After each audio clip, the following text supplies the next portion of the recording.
Boker Tov les filles, j'espère que vous êtes en pleine forme, Be'ezrat Hashem, Chag Sameach, j'espère que vous allez profiter au maximum des festivités en fait de la libération de Jérusalem, qu'Akadosh Baruch Hu puisse nous faire mériter d'assister à Yerushalayim Abnouya Be'ezrat Hashem avec l'aide du Mashiach Tzidkenu Be'ezrat Hashem Bekarov, Mamash, profitez au maximum, montons en Kedusha et en Tahara dans ce jour où il y a une lumière spirituelle extrêmement forte, Be'ezrat Hashem, que l'on puisse mériter beaucoup de Nissim et de Niflaot.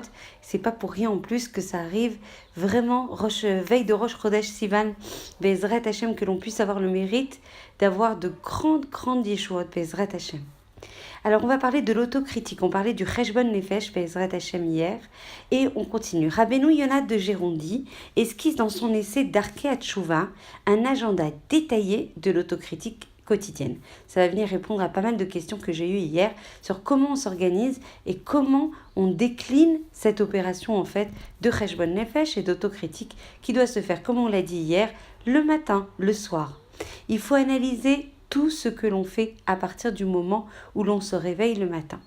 Il faut diviser en fait sa journée en tranches horaires qui soient facilement analysables. Parce que si on regarde tout d'un seul coup, ça va être compliqué en fait de faire la sélection des événements, le filtre des événements. Il faut découper donc la journée en tranches analysables. En se disant par exemple, je vais me surveiller de très près jusqu'au petit déjeuner. Il n'est pas trop éloigné et je vais certainement y arriver. Et quand on s'assoit pour prendre son premier repas, il faut alors analyser tout ce qui s'est passé depuis le réveil. Si on a fauté, il faut confesser, faire le vidouille en fait de ses fautes, verbalement, et prendre la résolution pleine et entière d'être plus fort jusqu'au prochain repas, jusqu'au déjeuner, où de nouveau on va réexaminer sa conduite. On peut alors programmer une méthode de contrôle de soi jusqu'au troisième repas. On fera de nouveau un bilan final.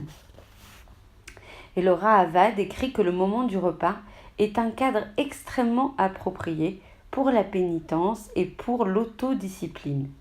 Et il n'est pas nécessaire que l'âme prise de remords s'affaiblisse en s'affligeant des jeûnes. Il faut plutôt s'asseoir devant un bon repas et s'imposer comme pénitence d'arrêter de manger avant d'être rassasié, afin d'honorer Akadosh Baruch Hu. Vous savez que c'est une grande source de Yeshuot, de réprimer, de restreindre, de réfréner cet avot au niveau de la nourriture, parce que ça veut dire qu'on réduit en fait l'aspect matériel, même si on fait la bracha, même s'il y a l'élévation de nitzotzot, d'étincelles de pureté qui sont contenues dans la nourriture qu'on libère en faisant la bracha et en ingérant cette nourriture.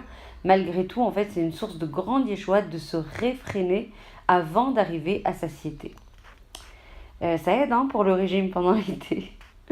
Ce faisant, il faut se dire, de même que je n'ai pas cédé à ce désir, de même je ne vais céder à aucun désir qui soit contraire à la volonté de mon Créateur. Donc on prend appui sur cette capacité à se restreindre au niveau de la nourriture, de façon à dire de la même manière que je me suis restreinte là, je peux me restreindre aussi de fauter et de créer du tsaha et de ne pas aller dans un derer qui soit non conforme à la volonté d'Akadosh Baruch Hu.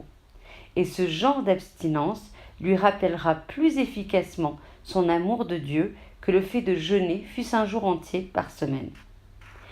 Rav Israël Salanter a examiné scrupuleusement toutes ses pensées, tous ses actes, tout au long de sa vie, pour découvrir les défauts. On raconte qu'il a appris la nécessité de lutter constamment pour progresser après l'incident suivant.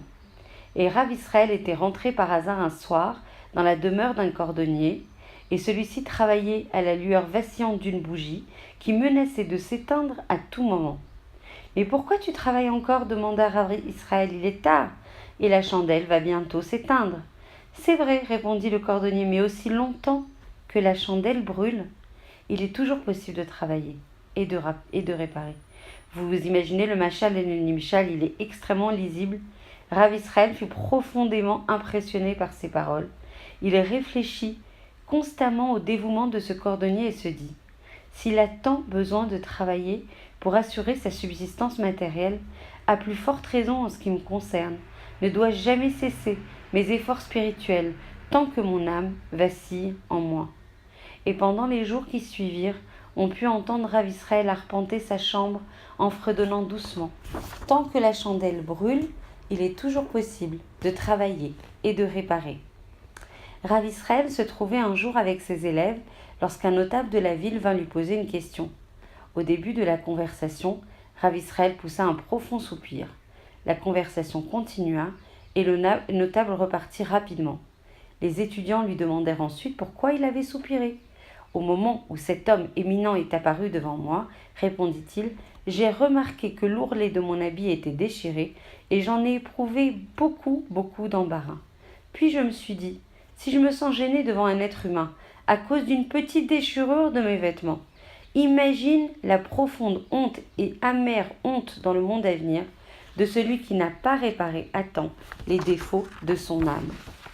Donc vous imaginez combien il y a de profondeur, combien il y a d'intensité, combien il y a d'enseignement à récupérer en fait de cette guérette. Parce qu'en fait, nous, on a l'impression qu'on est là, que tous les jours peuvent se reproduire à l'infini.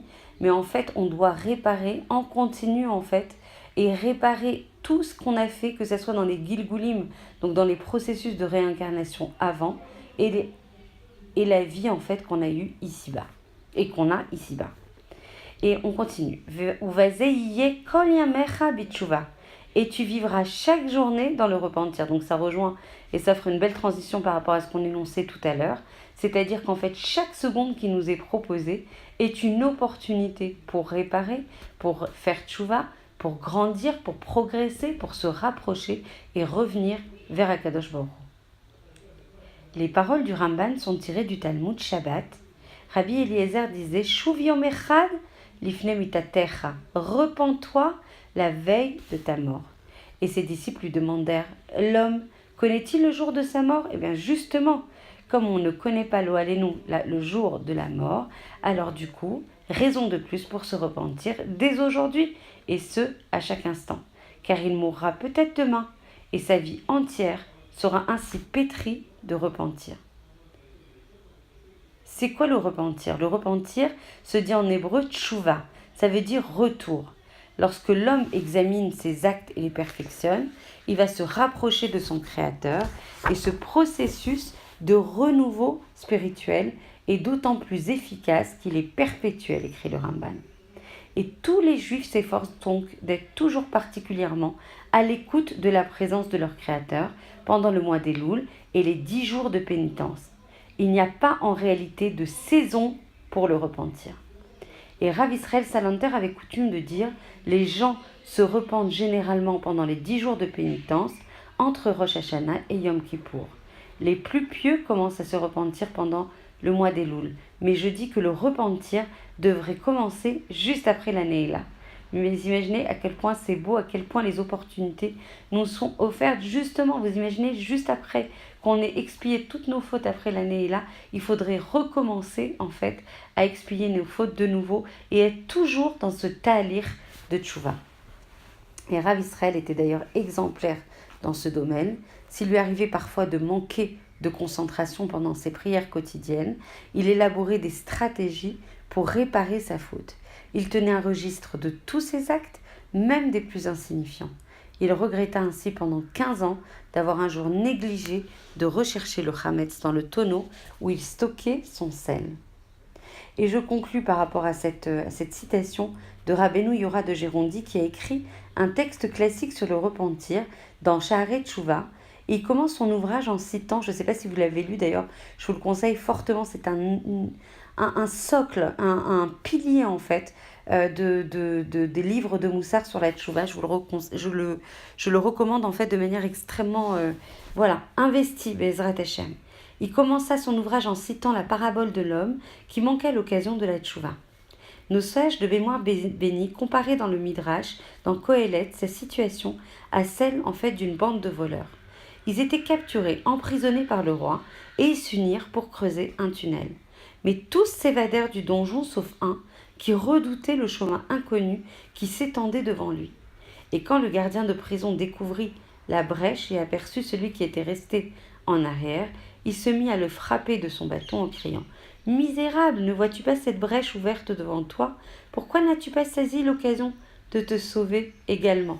Donc ça a été rapporté dans Shaharet Tshuva Be'ezrat Hashem, que l'on puisse par le mérite de cette très belle fête en fait qui se profile aujourd'hui, de comprendre, de prendre conscience de ce processus de Géoula dans lequel on s'inscrit, dans ce processus qui est certes qui est certes des fois qui peut nous paraître lent, mais qui s'accomplit. Et c'est à nous de donner le rythme à cette Géoula. Plus en fait on va prendre conscience qu'on est dans ce processus de Géoula, et par le biais de notre Tshuva, on va revenir vers Akadosh Baruch Hu. Plus on revient vers Akadosh Baruch Hu, plus on fait revenir sa Shrina en fait à Tzion, et partout en fait en Eretz Israël, que l'on puisse avoir le mérite de chanter, de s'émouvoir, d'être sensible à cette lumière spirituelle, que l'on puisse en fait monter en Gdusha et en Tahara par le mérite de cette fête, par le mérite de cette abondance de lumière et de brachot que nous envoie Akadosh Baruch Hu, par effet de miroir avec tout ce qu'on va, l'argog, il serait frustrant, il serait en fait absolument ingrat de ne pas remercier Akadosh Baruch Hu pour ce processus en fait de Géoula, de libération, de réunification de Jérusalem, Be'ezrat Hashem, qu'on puisse avoir le mérite d'assister à Yerushalayim Abnouya, Be'ezrat Hashem, Bekarov Mamash, n'attendons pas un an et vivons en fait cet événement ultime de Nissim et de Géoula que nous envoie Akadosh Baruch Hu par effet miroir de tous nos actes, que l'on puisse se réaliser encore et rapprocher l'ensemble de nos frères et de nos sœurs Be'ezrat Hashem. Il est super important d'éclairer le cœur de nos frères et de les rapprocher par l'étude de la Torah, par la joie, par la gentillesse, par la tzedaka, par son temps Be'ezrat Hashem. Je vous embrasse très très fort et je vous retrouve demain Be'ezrat Hashem.